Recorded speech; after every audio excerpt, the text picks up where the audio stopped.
Good morning, folks. Welcome to That's My Farm. I'm Jim Shroyer, your host, and we're in Layton County, west of Dighton. We're on the Ehmke Seed Farm.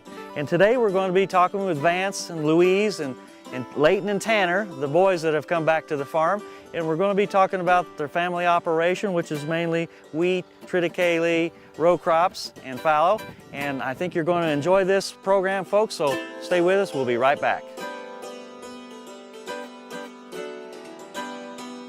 Closed captioning brought to you by Ag Promo Source. Together we grow. Learn more at agpromosource.com. That's My Farm is brought to you in part by Tallgrass Commodities. Big enough to serve, small enough to care. Good morning, folks. Welcome to That's My Farm. I'm Jim Shroyer, your host, and we're sitting on the front porch of the office of the Vance and Louise Ehmke Seed Farm here in Layton County, just west of Dighton on Eagle Road, and which is an old wheat variety from a number of years ago. Right. So tell us a little bit, Vance, Louise, kind of the history of the farm. I know this is family farm, been in the business for a long time, so kind of give us a history. Well, back in 1885, the German immigrants, homesteaded out here. The Ehmkes came over here from Germany, and they wound up in Layton County in 1885. This is part of the original farmstead that was owned by my great-great-grandparents. And this is kind of interesting. They came over here and homesteaded in 1885, and they spoke German up until, in World War I. And one of the neighbors came over and said, we're at war with Germany. It would probably be a real good idea if you started speaking English. And from that day on, it was English only. Over the years, we have evolved into the farm that we have now. Here in western Kansas, or Layton County, we're predominantly a dry land cropping system. We got a little bit of irrigation, but it's mainly dry land wheat. We also grow rye and triticale and grain sorghum, which is a very drought hardy and well adapted crop. In addition, Louise and I have had another little crop, and that's 4 kids. And 3 boys and 1 girl. Right, sure. right. Don't forget Merritt. Okay. That's for sure. Okay. She Yes. went to KU all No, let's not talk about that. Okay. Okay, Bethany and K-State. Okay. Yes, But for let sure. me ask you. You've kind of been by yourself for a long, long time, but now you've got a couple boys coming back. That's right, and that's been the joy of this, and you try to make that work and create your operation large enough and to afford them opportunities to do that, and we're very pleased to bring them on, and they're also going to have their other opportunities as well to develop, but we're going to work it together. Okay. And we have this office here, and this is our office. Right. Yeah. And It's a grain bin, but it's a- really an office. Okay. And it's kind of whatever we need it to be when we need it, but most of the time it's our office. Right. Right. George Washington hasn't slept here, but I have. Yeah. Okay. Jim has- so is Barry Flinchbaugh. So, tell us what Frank Lloyd Wright said about Well, space. well, first of all, congratulations on knowing who Frank Lloyd Wright is. He's one of America's leading architects, and one of his core beliefs was that you should look like your environment, and what better says rural America or farm than a grain bin. And Right. so we just plugged right in, and here we are. And thanks to K-State advising us about insulation, like the K-State engineer saying 6 inches of blown cellulose should do you well, and that's what we got, and we followed their recommendations, and it's worked out really well. There is heating and air conditioning in there. It isn't without the amenities of life. Right, right. Well, folks, stay with us. I appreciate you letting us be here, but stay with us for other sessions. And you folks at home, stay with us. We'll be right back after these words.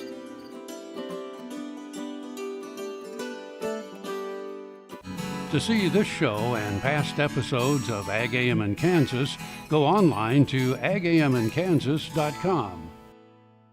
Valley Vet Supply is devoted to providing information and professional quality products at reasonable prices. Valley Vet Supply. Tarwater Farm and Home is a 40-year-old local family-owned business. Clothing for work and play, seeds and feeds, boots, toys for the kids, and tools you'll need for around the house and farm. And a service department to keep them in top running order. It's a big store, so take some time to see what they have for your farm and home. Tarwater's everyday pricing is like others' sale prices. When you need it, they've got it. Tarwater Farm and Home, 4107 North Topeka Boulevard. KFRM is one of the largest farm radio stations in the nation, dedicated to informing and entertaining rural listeners from northern Oklahoma to southwestern Nebraska. You can catch KFRM in many ways. Of course, 550 on the AM dial, streaming at kfrm.com, or on your smartphone by going to the TuneIn Radio app, or on Ag AM in Kansas on Tuesdays and Facebook every day of the week.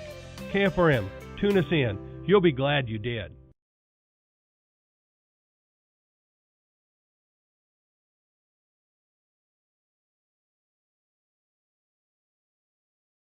That's My Farm. It's brought to you in part by Tallgrass Commodities. Big enough to serve, small enough to care.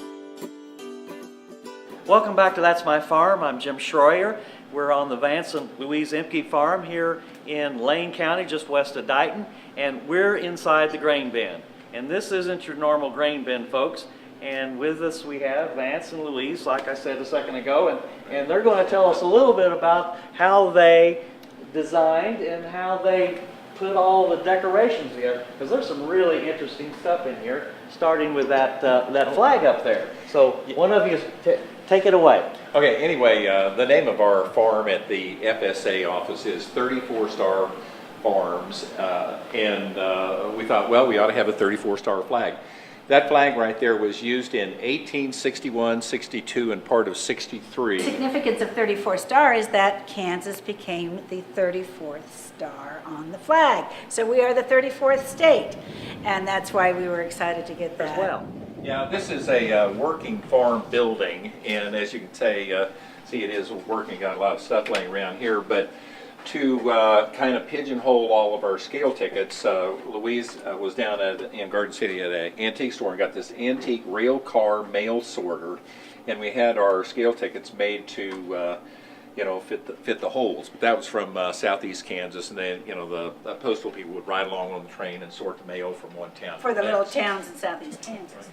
Oh, And we also, collect old scales because it fits our business, and that we're in this seed business, and we kind of collect scales. We collect old, deer Everything. deer animals. Well, we have folks that bring us things too because they know we appreciate our historic items. I like your pulls. Well, I like your pulls on the doors. And those are all from Lane County or straight into Lane County. Yeah. One of the things that people really find interesting about our place, I don't know if it's historical, is that we have a signature wall that goes all the way around. And you see, here's we have a whole bunch of K-State people. Here's our famous wall. We have, Jim Shroyer's there somewhere. Gary Brzezinski, Dr. Brzezinski, the governor. Here's Governor Sebelius signed here. Adrian Polanski, Rebecca Davis. The Dean of Agriculture at K-State. And so we are. Phil Stallman, noted wheat specialist. Yeah. Right up there.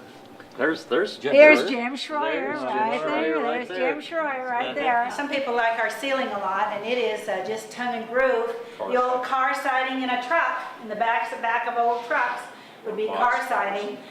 And tongue and And it's groove. 31 feet up to the peak, and like Louise said, this will hold 25,000 bushels of That would be the same as 25 semi-loads, if you visualize a semi-load full of grain, 25 of them. We also used our local art here. We decided this is what we could use for our embellishing the rooms, our windmill fans that we had a local person repaint them for us. And they include, of course, the ever-present bullet Target holes. practice. Yeah, it's Target very, practice very for the unusual. teenagers. Very the unusual. hunters. Very unusual to find these without bullet holes. So as we come out here on the balcony, We have a Louise, great view of that our is a state view. historical site and our playa, which is south here about a mile. Well, thank you for this tour, and folks, stay with us. We'll be right back on the Ehmke Farm in Lane County. Stay with us.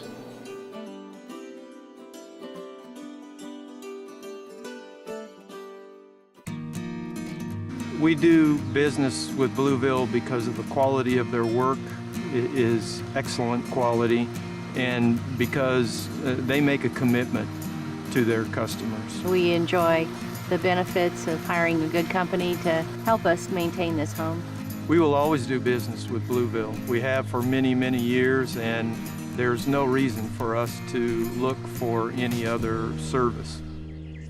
Ag Promo Source is a unique group of marketing specialists with one mission: help your ag business grow. Each affiliate has their own area of expertise, and they work together to bring you advice, products, and services. To get started, visit agpromosource.com. Ag Promo Source. Together we grow. You don't have to be a farmer or rancher to become a Kansas Farm Bureau member. Anyone can join. As a member, you'll get discounts on things like hotels and entertainment, health and wellness services, cell phone plans, and more. You'll also strengthen the lives of your fellow Kansans and help build strong, prosperous communities through agriculture advocacy and education. Join us today. Visit kfb.org/join to learn more. Welcome back to That's My Farm. We're on the Ehmke Seed Farm in Layton County, just west of Dighton. And we were talking earlier about how many generations that have been on the farm. You're the fourth and the kids will be the fifth, but you're not the only ones that have been here before. Yeah, we have a lot of archaeologists that over the years have been out here, and it's fun talking to those people. 4 and 5 generations is pretty impressive, but they say, there were 400 to 500 generations here on this farm who call this place their home, before you were even here. We go clear back to Clovis Indians who hunted mammoths, and, we do have a lot of artifacts from the area. This is part of a mammoth tooth that was Mammoth molar. Yeah, that was found here on this very site. You can see the enamel. Oh yeah. Yeah, there's layers of bone and enamel and whatever. This is just one molar right here. It's part of one tooth. It's about a third of a tooth. Yeah. Okay. Holy moly. But anyway, these animals were hunted by the Clovis Indians. We also have a number of other artifacts. This is a heel bone from the longhorn bison. They were quite large, and their horns went straight out, about 3 foot a piece. And I believe you've got a foot bone from the prehistoric horse. Archaeologists are way more excited about this than they are mammoth teeth or whatever. I'll bite. Tell me why. Okay, the horse originated right here in the central high plains of the United States, and then it became extinct here. Fortunately, though, before it became extinct, it migrated out the Bering Strait, and then poetically, the Spanish brought the horse back 400 to 500 years ago. So it's kind of a reverse Yes. Right. migration as opposed to the people coming this way. Horse went that way. Right, and of course, these were not domesticated animals. The Clovis Indians and Hell Gap and whatever hunted these things and killed them and ate them. They didn't ride them yet. But That came later. Okay, how did they kill them? I think that's a good lead into what Louise has in her hand here. That's a really good question. If we were Clovis Indians, did you hunt mammoths with a bow and arrow? No. Why not, Louise? That's the correct answer. Why didn't you? Well, it wasn't invented yet. That's right. It was later technology. Yeah, the bow and arrow was actually a pretty new element, and it was invented probably about 1,000 or maybe 1,500 years ago. 10,000 years ago, Jim, if you and I wanted to kill a mammoth, we took spears or atlatls or something like that. This is it's a dart point, and very likely could have been used in killing mammoths. This right here is a Goshen point that was found right here on this site, and it's probably about 11,000 years ago. It's early Paleo-Indian. Some of the earliest people in this part of the world made this beautiful little point. And I think this is why you call this point, this overlook here, Paleo Point, to look over this playa here. Right. So tell us just real quickly about this playa. Well, okay. We're on a hilltop right now, and Indians like camping on hilltops or high points. But what makes this a great Indian campsite is somewhere around the high point there's a low point, and coincidentally, that is the largest playa lake in the county. And when it's filled with water, there will be about 170 acres of water there. In prehistoric times, when we had a lot different weather, that thing was probably filled with water all the time. in the state of Kansas. We got Clovis points and we've got mammoth teeth. We just need to find those in association with each other, and that would be the first mammoth kill in the state of Kansas right All here. the states around us have them. But Kansas is Example. yet. I mean, we could talk hours on this. Yes. I know you guys are really into this, but we've got to take a break. Okay. And so stay with us. We got other things to talk about. You folks at home, stay with us. We'll be right back after these words.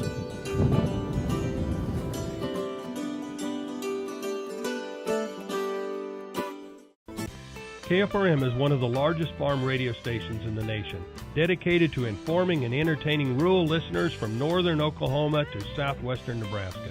You can catch KFRM in many ways. Of course, 550 on the AM dial, streaming at kfrm.com, or on your smartphone by going to the TuneIn Radio app, or on Ag AM in Kansas on Tuesdays and Facebook every day of the week.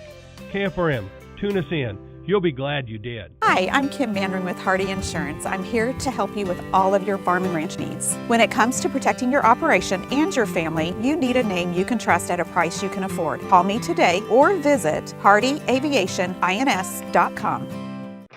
Next time you see a beautiful field of corn, reach out and thank the farmers who work tirelessly to raise corn for livestock feed, renewable fuels, and exports to feed a growing world population. The farmers on the Kansas Corn Commission work for Kansas Corn with grower-funded checkoff dollars that support foreign and domestic market development, research, promotion, and education to expand opportunities for Kansas farmers. To learn more, visit kscorn.com. That's My Farm is brought to you in part by Tallgrass Commodities, big enough to serve, small enough to care. Welcome back, folks, to That's My Farm. I'm Jim Shroyer. With me, we have Vance Ehmke on the Ehmke Seed Farm here in Layton County. Let's talk a little bit about the row crops and small grains as well, because you have wheat, rye, triticale, and of course grain sorghum. So kind of tell me how the rotation fits in. Okay, we have several rotations here on our farm. There's, of course, the standard wheat, sorghum, fallow rotation where we use milo in a no-till program. We like no-till sorghum after the wheat. Right, and we like grain sorghum as opposed to dryland corn. There's some really good Kansas State University data done here in western Kansas showing that dryland milo's got a 17 bushel an acre yield advantage over dryland corn. I hate to admit this, but we are in this business to make money. Right. So that's why we're growing milo. We also have a wheat fallow wheat or triticale fallow triticale rotation in these things. Sorghum and wheat, rye and triticale are all very drought-hardy crops and very well adapted to this environment, especially in this horrible drought that hopefully we're coming out of. Let's talk a little bit about why you're looking at triticale. Oh, we're in the seed business, of course, and triticale is a niche. Wheat, certified seed wheat, is the lion's end of the thing, but triticale is kind of a niche. And one of the things which is really interesting here in western Kansas and in the central and southern plains, because the irrigation water situation is getting worse, we're seeing a lot more attention to triticale, small grain silage, and that type of thing on these this irrigated land. So basically what you're saying is that these wells are not capable of running the whole circle with corn, so they'll split them. Right, yeah. Or go completely away from corn. Yeah, gone are the days when we had 1,600 gallon a minute wells. Those wells are now 300 and 400 gallons a minute, and we can't do, the full irrigated corn thing. And so we're looking at Plan B, and one of the things which is real frequently popping up is, small grain silage. Right, and especially that's important with the dairies in the area, and obviously all the feedlots as well. Absolutely. They got to have that forage. Yeah, these things, don't take nearly the water that corn does, and you can water them in the off season, which is also a very important component of build the profile. Right. Seeding rates on triticale, total fertility program. Well, K-State's got some pretty good recommendations for dryland western Kansas. Graze out 60 to 75 pounds an acre. On irrigated, commonly 90 to 100. There's a range seeding rates. There's a range of like 80 to 120 pounds an acre. Fertility is something you certainly don't want to forget. In these really optimum kinds of situations with graze out, you may use twice as much fertility as you would with wheat. Because you're taking all the crop off. Right. So with that, you're also looking potentially the producers that are going to grow this are looking at phosphorus and potassium as well. Yeah, on those soil. And the best recommendation I can give you is to just go out there and pull soil samples and find out exactly what you need. Exactly. Vance, I tell you what, I really appreciate it, and don't go away. We still have more to talk about. You folks at home, don't go away either. We'll be right back with more of That's My Farm. Hi, I'm Kim Mandring with Hardy Insurance. I'm here to help you with all of your farm and ranch needs. When it comes to protecting your operation and your family, you need a name you can trust at a price you can afford. Call me today or visit hardyaviationins.com. Sure Crop Fertilizers was started by my father, Don Sherman, and my mother, Shirley Sherman. Family business is started in the 80s. We predominantly focus on plant nutrients and what we can do to give growers better responses with the fertilizer dollars that they do, and what we can do to make those things work better for the grower. We're based out of Seneca, Kansas. We work with growers in their soil analysis to figure out what they need, and then we can put those in a blend that gives them the best results, and so that we can deliver that direct to their farm so that they have those nutrients where they need them, when they need them, and so that they can apply them in a manner that's very efficient to them and works well on their planting systems and what they're doing. Sure Crop Fertilizers has been around for a long time. We always say we're big enough to take care of everything you need, but we're small enough to do it quickly. You can get a hold of us at 1-800-635-4743. Our website is surecropfertilizers.com, and you can always email me at Corey@surecropfertilizers.com, and with any questions you have, we're glad to answer it and work with you. Heinen Brothers, a fourth-generation Northeast Kansas farm family, knows how tough farming can be. Farmers helping farmers. Heinen Brothers Ag, selling and servicing crop protection products, fertilizer, anhydrous ammonia, cover crops, quality aerial and ground application. Call today to learn about our extended term financing program, 800-760-4964. HeinenBrothersAg.com. That's My Farm is brought to you in part by Tallgrass Commodities, big enough to serve, small enough to care. Welcome back to That's My Farm. I'm Jim Shroyer. We're in Layton County, and in this final segment, we're going to talk a little bit about the new generation, the fifth generation on the Ehmke Seed Farm here. And we've got Layton down at the end there and Tanner right here. And we're kind of moving into the newer generation. So Louise, Vance, kind of tell us a little bit about how that is moving into the younger kids here. Well, I think we definitely need this next generation here from the standpoint of both labor and management. This is a family farm, and everybody provides labor and management. Like the roles that Louise and I discovered, I fell into more of a traditional thing out in the field and whatever, and at the same time, Louise has done a lot of work in the office, and she talks with all the bankers and insurance people, and I love her for doing that because I hate those jobs. But anyway. And besides, she has a better personality than you do. I can attest to that. Okay. When I met Vance, I have to tell you, I met Vance and I'm a city girl, San Jose, California. And the first line, I couldn't open a door or something in his car, and he said, "Louise, you'd be surprised what you can do if your life depends on it." That's right. Wow, what a line, And we found out that those, you buck up and do what you have to do, or you find some help to do it. Let's get Tanner and Layton involved in this operation here. How do you fit in here, Tanner? I fill a lot of gaps.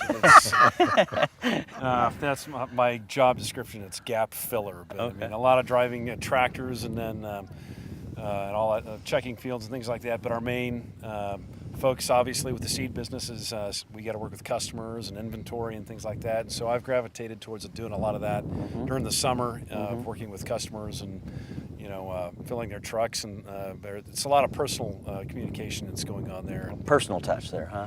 I try. Okay. Yeah. And Layton, you just recently got married, and Jennifer's not here with us today, but you planted a lot of the cereals this fall. So how are you going to be fitting in? Well, I think I've been away for so long that they just got used to having me away. Uh-huh. So I'm out on the tractor, Uh-huh. and that's where I belong. as a satellite, rotating around the farm. And I really enjoy it out there. I always have. Well, folks, I really appreciate you taking time today and talking about your farming operation. Good to see the kids back in the farming operation as well. So thank you again. And folks at home, thanks for being with us on That's My Farm. And don't forget, next Friday, watch That's My Farm. See you later.